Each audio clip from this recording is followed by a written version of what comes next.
Yo, what is up guys? It's the Goblin and welcome back to their Fortnite tips and tricks video. On this video, we're going to be talking about how to get 10 plus kill solo wins or whatever your goal of kill solo wins are on a consistent basis while playing on this new patch update 7.40, which has completely changed the game in regards to gameplay changes, which I'm sure most people are familiar by then. We're going to talk, or by now, we're going to talk about how to get some solo wins, how to play it, and going into Season 8 as well. So if you guys could drop a like on this video, I would very much appreciate that. Let's go for 1,500 likes. That would be absolutely awesome. I also got this win over on my Facebook stream, link in the description, earlier today with this new little whip skin. So this skin is pretty cool, and shout out to everyone supporting me in the Fortnite item shop using code TheGoblinYT. Very much appreciate that, and let's get right into it. So with going for, let's say, I always talk about setting a goal, right? So if your goal is to go for a 10 plus kill consistent win, as right here I start off with in a tough situation where I don't have a shotgun, but luckily I'm able to maneuver around and win those gunfights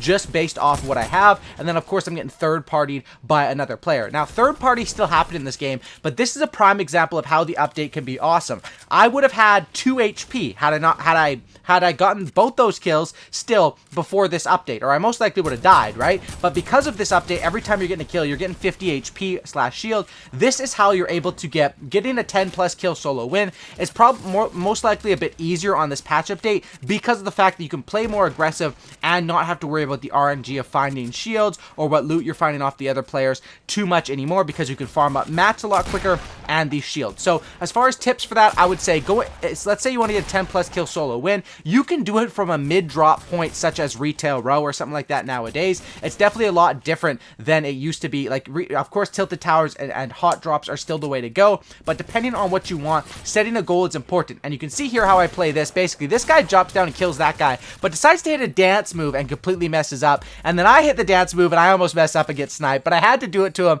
because he was taunting that enemy. I think he thought that guy was me, or I'm not sure, because he obviously knew there was another player around, or of course, I guess he obviously didn't. He should have known. That's what I should have said. So basically here, 3 kills, and you can see if your goal is going for 10 plus kills, the majority of kills and what you can control can come in the early to late game. So this is what I talk about. The mid game, you can expect to pick up anywhere from like 0 to 3 kills. Sometimes you'll pick up 10 kills in the mid game. Sometimes literally 0. But the ones you can control more are early game. And the way you can control the amount of kills you get early game is based off where you drop, and then mid to late game is you can control based on how aggressive you play. So you can see here, I am basically just stacking stuff because off of all of these kills, I killed 4 people here. That is a total of 200 health and shield that I will have regained. So taking damage is still important to not take damage in this game, and it's still one of the most important things, because even if you take, let's say you take 100 damage in a fight, you gain 50, it's still a net 50 loss, even though you do get that kill.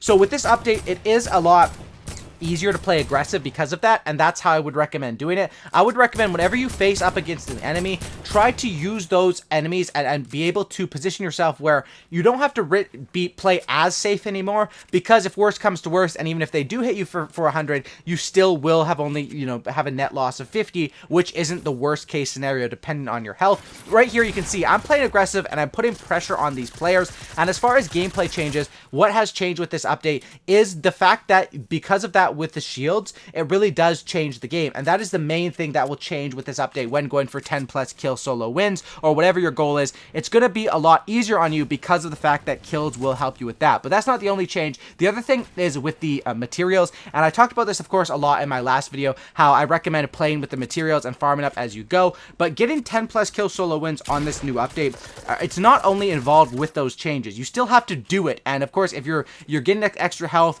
and you're farming up mats more easily, but I do find that on this update, people do like to build to the sky still, and even though the mat count has been dropped, you think people would build less. That's definitely not the case. So as you can see here, this guy tries to go for a build fight with me, I drop down, and I'm able to get the kill on him. Now, with when you're playing aggressive, when you're going for a 10 plus kill solo win or something like that, you might come into a problem with mats, and the problem that I found with sometimes running low on mats is you'll see when you get into like a really, when you're in a build fight where it's not too intense and it's easy for you to win, you build up a couple stories, you get some shots in, you exchange fire, and you win that. Those ones aren't tough. It's those extreme build fights where you're going to burn through almost all of your mats that are going to be tough because you're only going to replenish not materials, but health and shield off this, getting these kills and stuff like that, but not really your materials unless you're picking them up from the other player, which of course in a build battle, you're both burning them through. So you can see what I'm doing here. Basically, say I have my goal of going for 10 plus kills. I'm in a pretty good spot, right? 14 left, 6 kills. So I'm going to push this guy because third parties are still just as useful, but the fact is I know going into that guy's healed up 50 health, so I'm expecting him to not be as low as, you know, he would have been on a previous patch. So third parties are not just as useful, but they are still very, very useful. And then when I'm at a position like this, where I have 7 kills going with 12 people left, and this is why I talk about setting a goal is so important. If your goal is to go for those 10 plus kill solo wins, but you're still happy if you get 8 or 9, that's good too. If your goal is to go for 15 or 20, you know, if my goal is to go for a 15 bomb right now, of course I need to play super duper aggro, but that wasn't really what I was going for. I was going for a consistent, decent kill win. So what I do here is I realize, hey, I'm in a pretty good position, and this is a new thing that late game with materials, you will get burned because you will run out of mats unless you're able to fight people and farm. 1,500 is not that much compared to what people are used to, and there's definitely adjustments that need to be made. But when you're in a position where, like, I have a gunfight like this right in front of me, of course I'm going to rush this gunfight, and the reason I'm playing aggressive on him is because I hit him for 73 blue in the plane with my AK, so I'm triple ramp reinforcing and try to get above this guy as much as I can, but always trying to maintain high ground. And this is how you sort of want to do it with shotguns, is maintain high ground above the player and drop down when they are least expecting it. That is still the go-to move with shotguns, and shotguns are at the point in this game where if all else fails, you're a terrible, let's say you're not a terrible builder, but in a build fight, you have a terrible start, you get stuck. It's happened to me many, many times, right? You get stuck on a tree or something like that, and you're in a terrible position, and the enemy gets the drop on you. If you can hit that shotgun shot and they can't, you're still gonna win that, and that's really what matters, is having a good shotgun shot like that. So you can see here, I'm playing pretty aggressive at this point. I'm trying to get damage into planes. I'm just flowing smoothly, and I was playing, you know, confidently. 6 people left with 8 kills. I know I can sort of base up here and play this smart, so that's what I decided to do. I decided to head over to the zone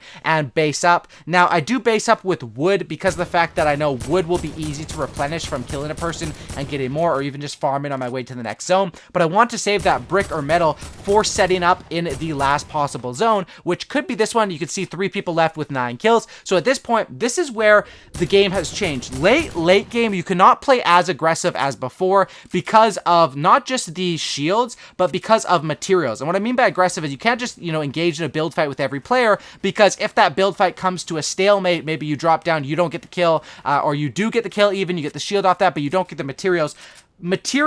Late game, my biggest advice on this patch is, like I said, you can play more aggressive, all that stuff, but late game, play safe, because the zones are longer. You have more time to rotate. People have more time to rotate. It's further to rotate for you and for other players, also possible on the zone. And setting up is the way to do it. You can see here I'm set up. I know where one player is. I know where the other player is. But I'm still trying to make sure that, you know, materials are not going to be that big of a problem. And that's why I'm not building a super duper big base, because of, I could do that right now if I had a jump pad for the rotation. But because I know that I don't have a jump pad and that the next rotation might be really far from me, that's why I'm trying to maintain my materials at least a little bit. There I see a chance to jump on that kill and sort of eliminate that player, which is still the mindset when there's 3 people left. You want to either isolate each kill and win those, or third party. And here you can see this guy comes over here and starts grenading that guy and actually gets the kill. And this is where I get into a kind of a tough spot, because gliding with the glider late game is great, but if they have their eyes on you, they can get nice shots in. He does there, hits me for 55.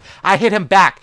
Double 46s. I know that's a lot of damage, and you can see immediately I go on the aggro to take advantage of this. I go on the aggressiveness, but I don't go straight at him because I know I only have 155, which is still a lot. But if he has any sort of decent shotgun, he can one-pump me to the head. You know, if I miss my shot, he hits his shot. That can happen. You could choke your shot. So it's better just to maintain high ground and wait until I have a pretty safe, you know, I'm tracking him with audio right now, and this is where the late game has changed. I only have 140 mats, This guy, I believe, has like no mats because he's not building up to me. He's not really trying to engage with me at all from building up. And his last used material was metal. Another big tip for late game or even mid game, pay attention to the material switchers because they're going to be more and more prevalent now that people can only hold 500 mats instead of 1,000. I'm just staying above. I'm tracking him using audio, and there's no reason for me to drop down until I know exactly where he is and that I have the advantage on him. So once again, crack him for a decent amount of damage there. Honestly, could have hit him for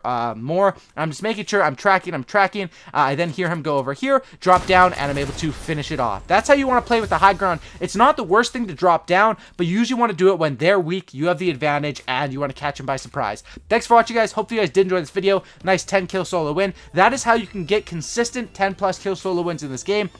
You can go retail or you can go mid-level drops. I wouldn't recommend stretching it super duper far from the bus because you're most likely going to find no one, but that's my advice. And you could set your goal, whether it's an 8 kill win, a 10 kill win, 15 or 20. Hopefully this video did help you guys out and help you with setting goals, going for those wins, and getting a good amount of kills with it too. Drop a like, subscribe. I'll see you in the next one, and I'm out. Peace.